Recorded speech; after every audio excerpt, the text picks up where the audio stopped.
క్రైస్తవ్యం భారతదేశానికి అపార్థమయ్యింది. అపార్థమైన క్రైస్తవ్యాన్ని తిరిగి భారతదేశానికి అర్థమయ్యేటట్లు చేద్దాం.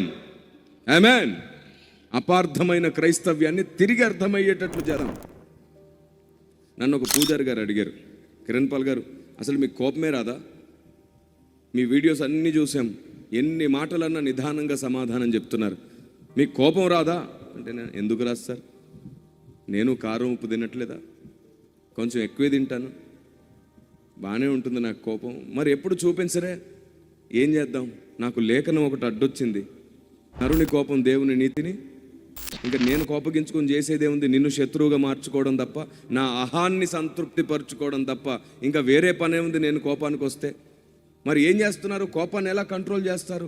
కంట్రోల్ చేయను, నేను నా కోపాన్ని నా ప్రార్థనా గదిలో మలిచి పెడుతున్నాను. ప్రభువా, ఎంతకాలం నేను ఈ దేశానికి సమాధానం చెప్పకుండా ఉండగలను? ఎంతకాలం నిన్ను పరిచయం చేయకుండా ఉండగలను?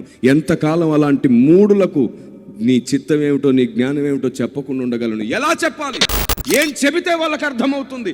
ఏం చెబితే సువార్తకులు ఇంకా స్వేచ్ఛగా నీ వార్త ప్రకటిస్తారు? ఎలా చెబితే అపార్థాలు తొలగిపోతాయి? ఎవడైతే నిన్నన్నాడో ప్రభా, వాడు కూడా నాలాగే నీ దగ్గర మోకాళ్ళు ఊనాలి, ప్రభువా మీరు మార్గం తెరవండి అని అడుగుతున్నాను. కోపమంతా ఆవేశంగా ప్రార్థిస్తున్నాను దేవుని దగ్గర. దేవుడు ఒక ఆలోచన ఇచ్చినప్పుడు ప్రార్థన గదిలోంచి బయటకు వస్తున్నాను.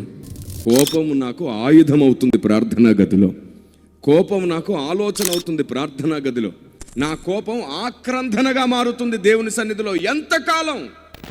బయటకు వస్తే అపార్థం అవుతాం, అదే కోపంతో ప్రార్థన గదిలోనికి వెళ్తే అర్థమయ్యేటట్లు చెప్పే జ్ఞానంతో బయటకు వస్తాం. దేవునికి స్తోత్రం కలుగును గాక.